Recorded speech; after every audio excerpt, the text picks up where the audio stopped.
Earnings के ऊपर मैं शुरू करूँ इसके पहले व्यू लेना चाहेंगे सर। बांग्लादेश अनरेस्ट जो अभी हम चल रहे हैं, तो एनी इम्पैक्ट आप अभी देख रहे हैं कुछ? Good afternoon. धन्यवाद मुझे इस शो पे बुलाने के लिए। देखिए बांग्लादेश हमारे लिए कोई भी लार्ज स्केल मार्केट है नहीं, ना वहाँ से हम कुछ इम्पोर्ट करते हैं और ना ही हम वहाँ पे कुछ मेजर एक्सपोर्ट करते हैं। लैमिनेट की मतलब टोटल लैमिनेट सेल का 0.2% वहाँ एक्सपोर्ट होगा, तो कोई भी मीनिंगफुल इम्पैक्ट लैमिनेट पे बांग्लादेश पे नहीं आएगा एंड बाकी हमारे सारे सेगमेंट्स में बांग्लादेश का कोई खास रोल है ही नहीं। तो हमारे लिए there is zero impact. Sir आगे जानना चाहेंगे ब्रेकअप अगर आप शेयर कर सके volume growth and realisation across segments like plywood, laminates, MDF, particle boards में कैसे देख रहे हैं? कि प्लाईवुड में हमारा बहुत स्ट्रॉन्ग ग्रोथ रहा है। हमारी गाइडेंस थी कि हम 10% प्लस ग्रो करेंगे, जबकि हमने वैल्यू में एक्चुअली 14.5% ग्रो किया है।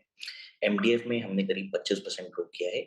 एमडीएफ में प्लाईवुड में रियलाइजेशन और वॉल्यूम दोनों ही बढ़ा है, जबकि एमडीएफ में हल्का-सा हमने डिप देखा है रियलाइजेशन में।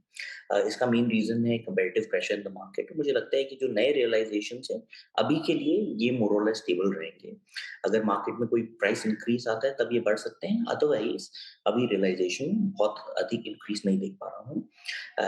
लैमिनेट में रेवेन्यू, वॉल्यूम दोनों ही फ्लैटिश रहे हैं और हमें उम्मीद है कि इस क्वार्टर में रिकवरी होगी एंड H2 में हम बहुत स्ट्रॉन्ग ग्रोथ पोस्ट कर पाएँगे।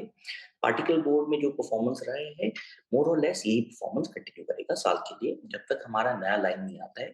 Q4 में एक्सपेक्टेड है कि हमारी नई लाइन पार्टिकल बोर्ड में आ जाएगी और उसके बाद हमें पार्टिकल बोर्ड में सब्सटैंशियल ग्रोथ दिखनी चाहिए। Great sir. सर यही सेगमेंट्स के लिए guidance for financial year 25 in terms of volumes and realisations आप कैसे शेयर करेंगे? देखिए, हम ओवरऑल गाइडेंस देते हैं रियलाइजेशन के ऊपर ही, ओके। वैल्यू के ऊपर गाइडेंस देते हैं। तो वैल्यू पे जो हमने कहा है कि प्लाईवुड में हम 10% प्लस ग्रो करेंगे, लैमिनेट में हम 20% ग्रो करेंगे, एमडीएफ में हम 40% ग्रो करेंगे और पार्टिकल बोर्ड में हम फ्लैटिश रहेंगे। ये सेम गाइडेंस मेंटेन है। करंट कैपेसिटी यूटिलाइजेशन कितनी और टारगेट इम्प्रूवमेंट के लिए क्या लेकर चल रहे हैं? प्लाईवुड सेगमेंट में हमने अभी 2% का प्राइस इंक्रीज़ लिया है लास्ट क्वार्टर में और इस क्वार्टर में वापस हम करीब 2% का प्राइस इंक्रीज़ ले रहे हैं। तो प्लाईवुड में रियलाइजेशन इंप्रूव करेगा। एमडीएफ में जैसे मैंने कहा है कि वो सिमिलर ही रहेगा। लैमिनेट में इस क्वार्टर में हमने 3% का इंक्रीज़ लिया है और पार्टिकल बोर्ड में रियलाइजेशन मोर और लेस स्टेबल रहेगा। Okay and sir outlook on raw material cost आप कैसे यहाँ से शेयर करना चाहेंगे? Timber and chemical prices elevated, तो margins outlook going forward?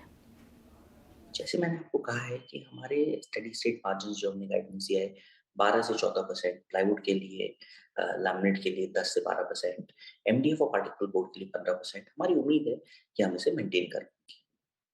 Okay. Market share का सर क्या टारगेट यहाँ से रहेगा? बिकॉज करंटली हमने प्रीवियसली रादर हमने देखा था companies gain market share in southern India for MDF.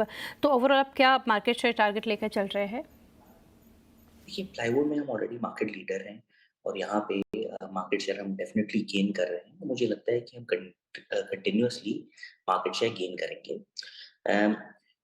Having said that मुझे लगता है कि एमडीएफ के अंदर हम साउथ इंडिया में अभी तक कोई मीनिंगफुल प्लेयर नहीं थे। तो हम इस साल 40% से अधिक ग्रो करेंगे और ओवरऑल इंडस्ट्री की ग्रोथ इससे काफ़ी कम होगी। तो मुझे लगता है कि हम डेफिनिटली एमडीएफ में मार्केट शेयर गेन करेंगे। जी sir. And Keshav sir lastly जानना चाहेंगे करंट डेट ऑन बुक कितना है और peak debt for capex, target debt reduction क्या लेकर चल रहे हैं? देखिए करंटली ऑन द बुक्स हमारा डेट काफ़ी मैनेजेबल है।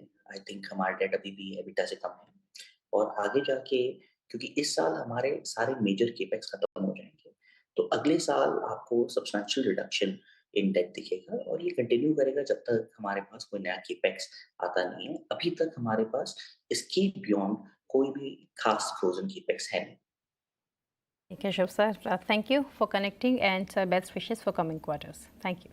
Thank you.